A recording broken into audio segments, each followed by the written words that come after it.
Middle east में भीषण महायुद्ध जारी। ईरान पर इजरायल ने किया बड़ा हमला।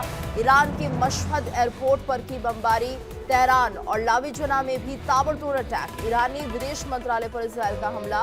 इजरायली हमले में 224 ईरानियों की मौत हो गई है। इजरायली हमले में ईरानी IRGC के सीक्रेट हेड की मौत हुई है। ईरान के फोर्डो न्यूक्लियर साइट के पास विस्फोट हुआ है। इजरायल और ईरान के बीच टकराव जारी है। इजरायल ने ईरान में मिलिट्री हथियार फैक्ट्रियों और उनके आसपास रहने वाले नागरिकों को जगह खाली करने की चेतावनी दी है। तो इजरायल ने तेहरान में रक्षा मंत्रालय को निशाना बनाया और इसके अलावा गैस रिफाइनरी समेत 150 से ज्यादा ठिकानों को तबाह किया है। खबरें ये भी सामने आ रही है कि ईरानी विदेश मंत्रालय की इमारत पर भी इजरायल की तरफ से हमला किया गया है। तो न्यूक्लियर साइट को तबाह कर दिया गया है। तेल अवीव पर भी हमला हुआ है। तेल डिपो पर अटैक किया गया है। हमलों से दहला हाइफा। तो देखिए किस तरह से लगातार ये कार्रवाई की जा रही है। एक तरफ ईरान की न्यूक्लियर साइट्स को तबाह किया जा रहा है, तो दूसरी तरफ तेल अवीव पर ईरान की जवाबी कार्रवाई और ईरान के रिहायशी इलाके में तबाही देखी जा सकती है। तो मिडल ईस्ट में महायुद्ध जारी है। तस्वीरें सामने आ रही हैं किस तरह से इजरायल ने ईरान के कई रिहायशी इलाकों को यहाँ पर निशाना बनाया है और भारी तबाही यहाँ पर देखी जा सकती है। बताया जा रहा है 224 मौतें ईरान में हुई हैं। तेहरान और लाविजना को भी यहाँ पर टारगेट पे लिया गया। ईरानी विदेश मंत्रालय पर इजरायल का हमला और इजरायली हमले में 224 ईरानियों की मौत हो गई है। ईरान की राजधानी तेहरान में तबाही का मंजर साफ देखा जा सकता है। चारों तरफ आग की लपटें दिख रही हैं और ये आग की लपटें हैं उन मिसाइल अटैक से जो कि इजरायल की तरफ से किए जा रहे हैं। तो लगातार अटैक किए जा रहे हैं इजरायल की तरफ से, जिसके चलते ईरान की राजधानी तेहरान पूरी तरह से तबाह हो चुकी है। और ये तस्वीरें सामने आ रही है तेहरान से, जहाँ पर भारी तादाद में नुकसान पहुंचा है, लोगों की मौतें हुई हैं। और ये देखिए किस तरह से चारों तरफ आग ही आग दिख रही है। ये वो मिसाइल अटैक के द्वारा लगी आग है जो कि इजरायल ने किया है। और ऐसे में यहाँ पर लगातार मिसाइल के द्वारा इजरायल अटैक किया जा रहा है और ऐसे में कई शहरों को निशाना बनाया गया, खासतौर से तेहरान जो कि राजधानी है ईरान की। वहाँ पर भारी तबाही देखी जा सकती है। ईरान का तेल डिपो भी धुआं हो चुका है, यानी कि ईरान के तेल डिपो को भी टारगेट पर लिया गया है। ये देखिए किस तरह से ईरान में भारी तबाही के चलते 224 लोगों की मौत हो गई है। अगर हम बात करते हैं ईरान के काउंटर अटैक की, तो यहाँ पर यरूशलेम, वेस्ट बैंक, तेल अवीव को निशाने पर लिया गया, जिसके चलते यहाँ पर भी एक तरह से बड़ा नुकसान हुआ है ईरान की तरफ से इजरायल में। तो तेहरान और लाविजना में अटैक हुआ है। ये ईरान के शहर है जहाँ पर इजरायल ने अटैक किया है। और पश्चिमी ईरान में भी विध्वंसक हमला किया गया है, जिसके चलते यहाँ पर देखा जा सकता है किस तरह से आग की लपटें उठती हुई दिख रही हैं और लोगों से कहा जा रहा है कि यहाँ से दूर चले जाएं। और ये देखिए इजरायल की तस्वीरें भी सामने आ चुकी हैं, जहाँ पर ईरान की तरफ से काउंटर अटैक किया गया है और भारी तबाही यहाँ पर भी देखी जा रही है।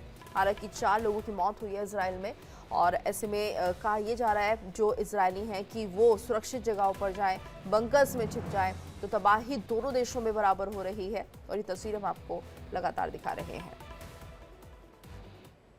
और में बड़ी खबर आ रही है, इजरायल पर ईरान का काउंटर हमला जारी है। इजरायल पर सैकड़ों मिसाइलों से अटैक किया गया है। मिसाइल अटैक में 14 लोगों की मौत हुई है, 380 घायल हुए हैं। हाइफा में ईरान का बैलिस्टिक मिसाइल से हमला। इजरायल के कई शहरों में भीषण तबाही मची है और ये बड़ी खबर सामने आ रही है।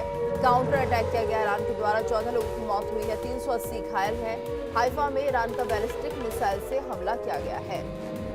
तो इजरायल के कई शहरों में भीषण तबाही मची है। लगातार हमले किए जा रहे हैं इजरायल की तरफ से, वहीं काउंटर अटैक भी कर रहा है ईरान और ऐसे में 14 लोगों की मौत हुई है इजरायल में। 380 लोग घायल बताए जा रहे हैं। इजरायल में भी काफी नुकसान पहुंचा है। मिसाइल अटैक में 14 लोगों की जान चली गई है तो 380 घायल हुए हैं। हाइफा में ईरान का बैलिस्टिक मिसाइल से हमला। इजरायल के कई शहरों में भीषण तबाही मची है। इजरायल पर ईरान ने काउंटर अटैक किया है और ये अभी भी जारी है।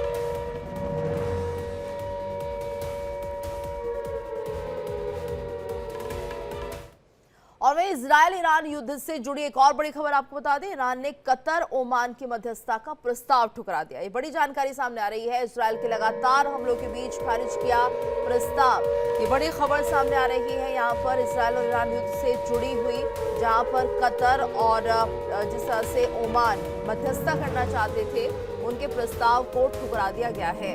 इजरायल के लगातार हमले के बाद भी ये प्रस्ताव खारिज किया है ईरान ने। बड़ी जानकारी, ईरान ने मध्यस्थता का प्रस्ताव ठुकरा दिया है। कतर और ओमान ने यहाँ पर मध्यस्थता करने की कोशिश की थी और ऐसे में ईरान ने साफ मना कर दिया है कि वो किसी तरह का मीडिएशन नहीं चाहता है, यानी जवाबी कार्रवाई जो है वो इजराइल पर यूं ही जारी रहेगी। और ईरान ने एक तरह से मध्यस्थता का प्रस्ताव ठुकरा दिया है। कतर और ओमान चाहते थे कि मध्यस्थता करके दोनों देशों के बीच इस जंग को रुकवा दे, लेकिन ईरान ने साफ तौर पर मना कर दिया है। इस प्रस्ताव को ईरान ने ठुकरा दिया है, यानी किसी भी तरह का मीडिएशन ईरान नहीं चाहता है।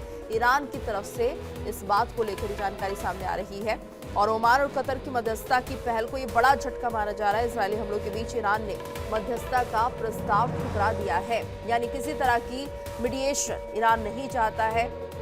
लगातार अमेरिका भी ये कोशिश कर रहा है। ट्रंप के बयानों से साफ जाहिर होता है कि ईरान और इजराइल का ये जो युद्ध है वो रुकवाया जाए, लेकिन नहीं लगता कि ईरान किसी की बात मानने को तैयार है। और ऐसे में ये माना जाए कि अमेरिका की बात को मानने से भी ईरान ने इनकार कर दिया। और ऐसे में अब जब ओमान और कतर सामने आ रहे हैं मध्यस्थता करने के लिए, तो उस प्रस्ताव को भी ईरान ने ठुकरा दिया है। तो लगातार इजराइल के हमले हो रहे हैं। 224 ईरानियों की मौत हो गई है, लेकिन इसके बाद भी ईरान मध्यस्थता करने को तैयार नहीं है। ओमान और कतर की एक पहल थी कि दोनों देशों के बीच मध्यस्थता करके इस युद्ध को रोक दिया जाए, क्योंकि काफी लोगों की जानें इस दौरान चली गई हैं। ऐसे में भी ईरान मानने को तैयार नहीं है।